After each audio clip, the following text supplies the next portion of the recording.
Hello, everybody. This is Jessica of Jessica-esque, and today I am going to be talking about the books that I read in May 2025. In May, I read 8 books, sticking with the theme. That is the amount of books that I have read every month so far this year across 2,295 pages.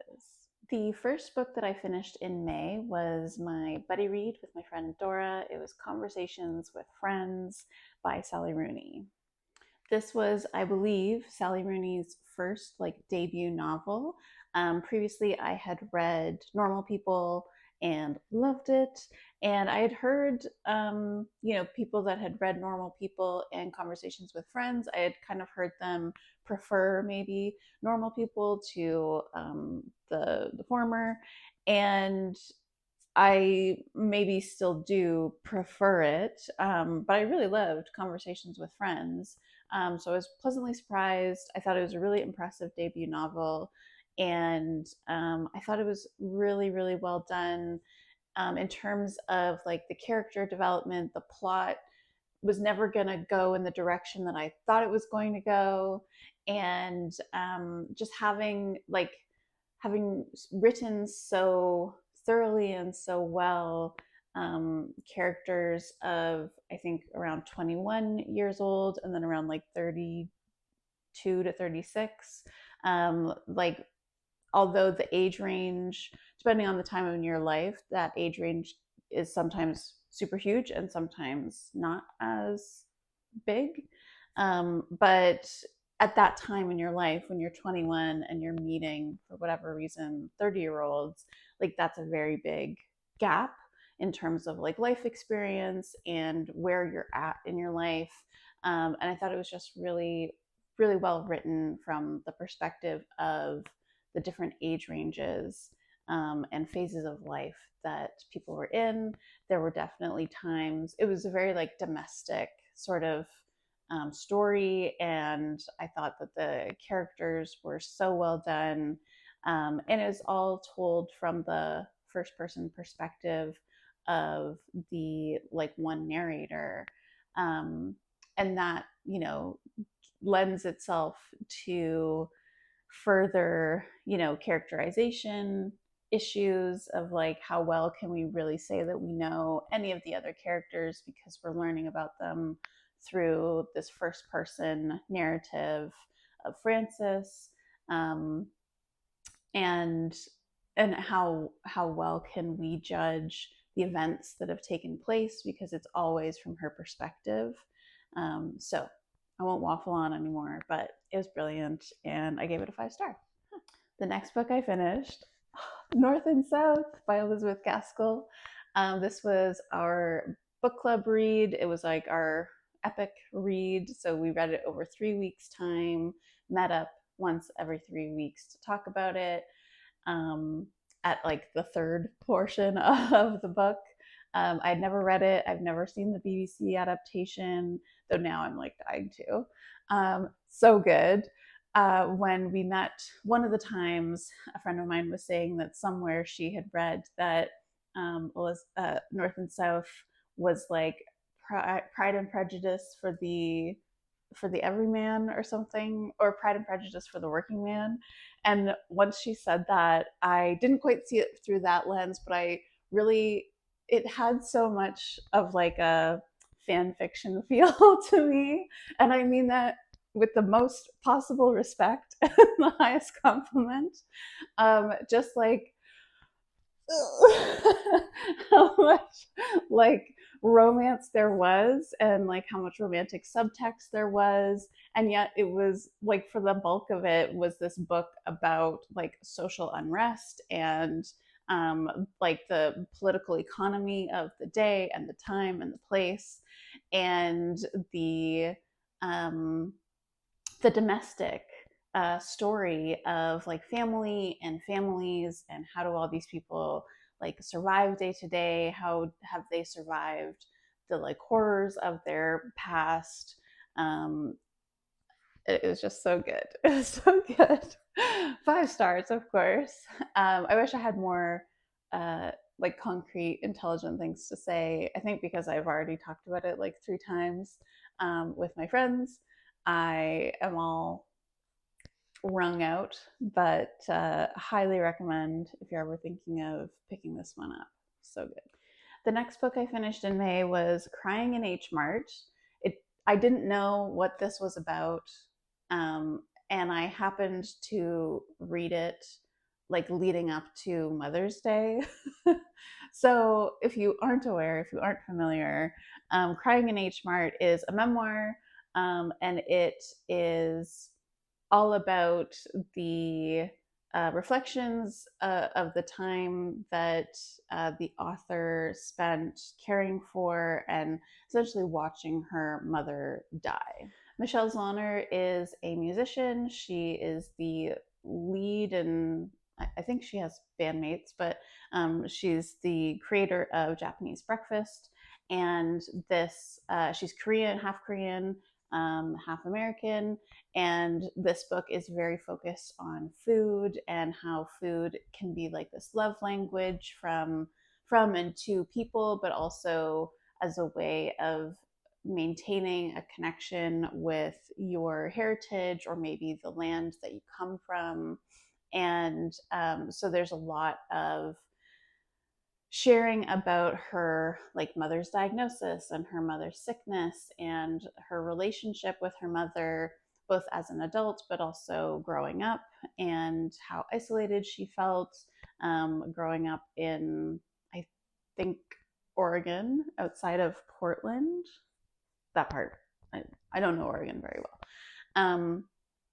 And then also like talking about recipes and food and like what what connected her to her mother, but also what connected her mother to her home country of Korea, South Korea, and other people around her.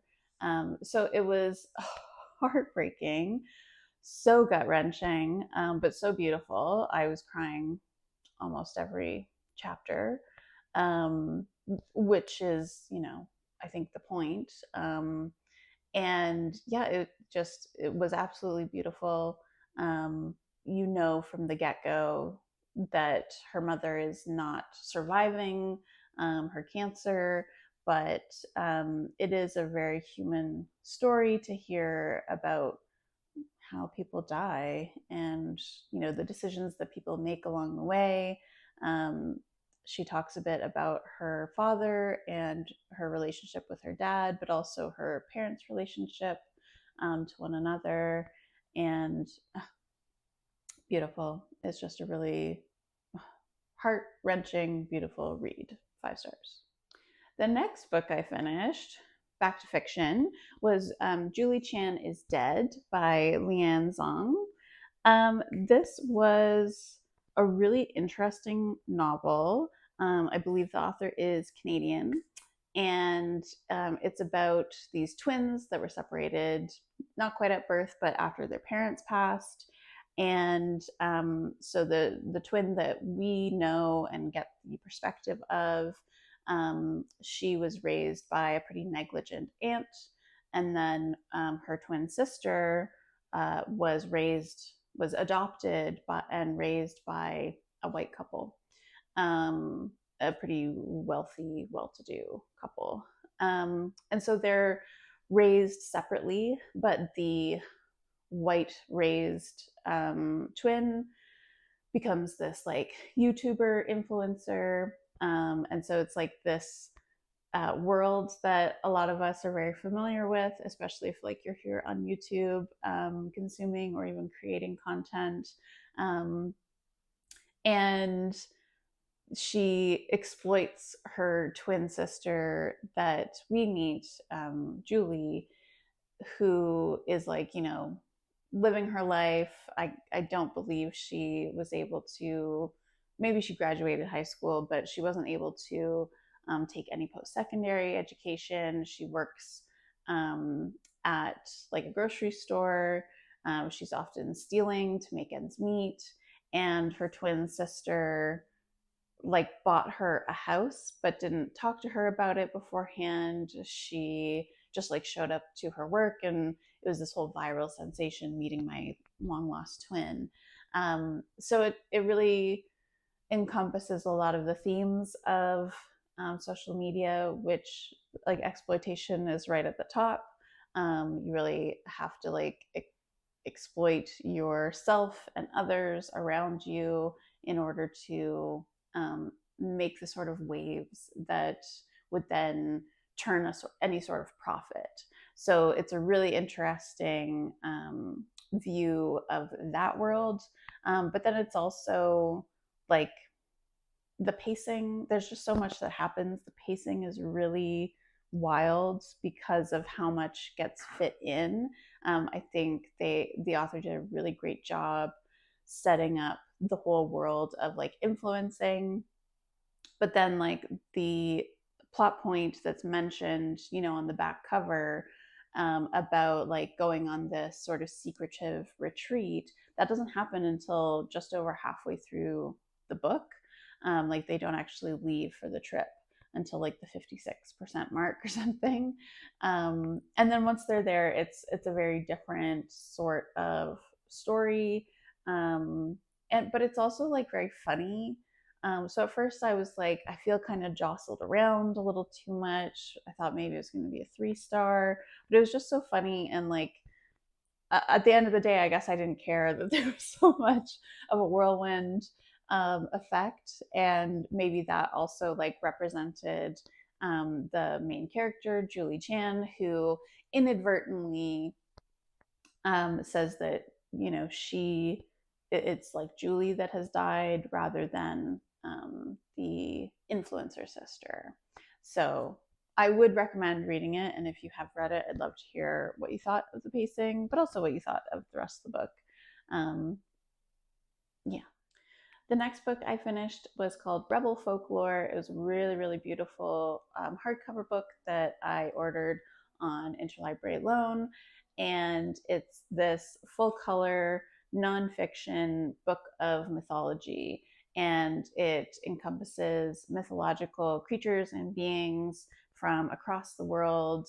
And it's all about portraying them in like I think a pretty accurate light, but essentially talking about like what folklore even is and what it does. It's very, as the title suggests, rebellious, and allows people within geographic spaces to resist oppressive powers by having this connection to like this magic that is innate in the earth and in nature. I'd highly, highly recommend getting your hands on it because it's just a really beautifully illustrated book. But there's also very detailed information about each of these entities, each of these beings from across the world. So there's plenty that I had heard of before, but maybe hadn't read to that extent about them. And then there's others that I just never had the chance to come across in my life before. And yes, highly recommend. The next book I finished was A Perfect Day to Be Alone by Nanae Ayama. And this was a very short, very interesting novel. I think I either read the description for a different book and maybe like assumed this was the same one or something, or the description that I read was like she was going to live with her aunt or some sort of relative, and then there were like the walls disappeared, and I thought that they meant like a magical realism type of walls disappeared. But she did go and live with, I guess you could call her an aunt. She wasn't technically, well, I shouldn't say that. She was like a family friend, let's say. Um, so this young girl, her parents have split up. Her mom is moving from Japan to China, and her daughter is like, graduated high school but hasn't gone away to university. She's like, I don't want to leave Japan, so I'm going to move from like our suburban area to Tokyo and, try and forge a life for myself there. And yeah, so it's a cool enough book without the disappearing metaphorically or literally walls. But I'm wondering if I just read a different description for a different book. Um, so this book in and of itself was really cool, and it sort of reminded me. It's a lot shorter than a Haruki Murakami book, but it sort of reminded me of that like observational sort of like the character is really sort of learning how to be a human. Like, what is it that people do? Why do people want the things that they want? Like, why don't I want the things that I keep being told that I should want? She doesn't really have any strong feelings or reactions to much of what goes on in her life.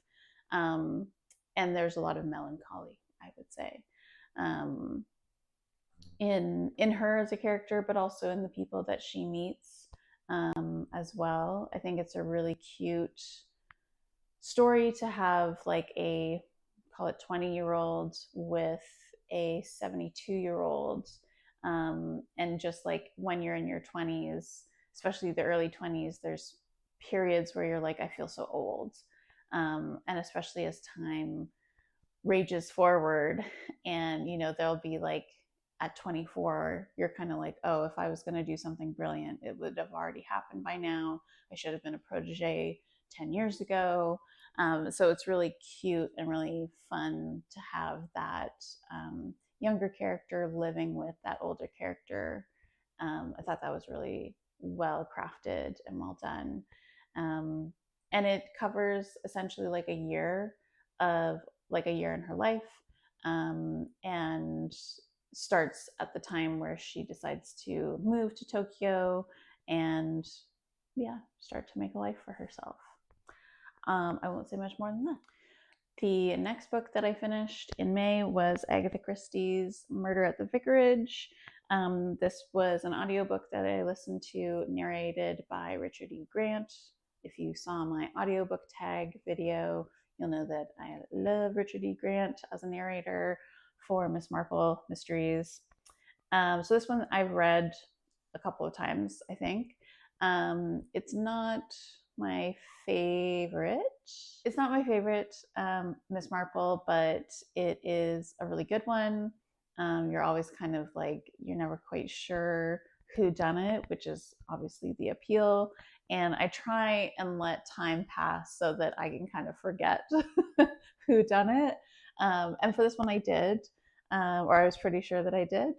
Um, and yeah, you're just like in this small town, sleepy town of St. Mary Mead.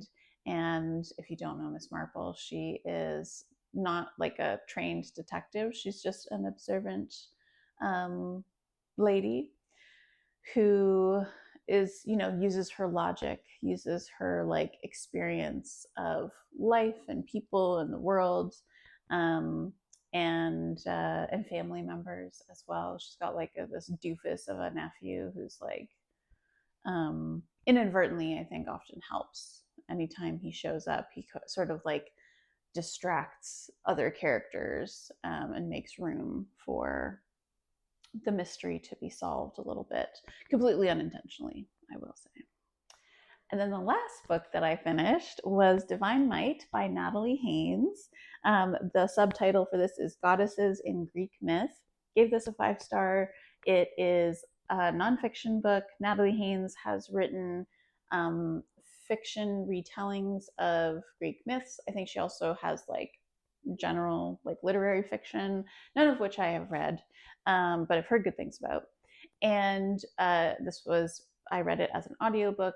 She was the narrator, and it was perfect. I believe she has a podcast on like BBC One about Greek mythology. So this was not her first rodeo in that sense. But it was so well done. She picked, I think, 5 goddesses. One of the, like, for each chapter, and one of those goddesses chapters was the Furies, which is like a group of very scary goddesses, but very cool, very powerful. And it honestly felt like such a conversation And she wove together for each chapter and each goddess like examples, not just of like the old plays and the paintings and the vases that depict these goddesses, but also, you know, movies that either reference or sort of borrow some of those characterizations as part of the character that is being built in, like, you know, a 1980s movie, but like literature and whatnot.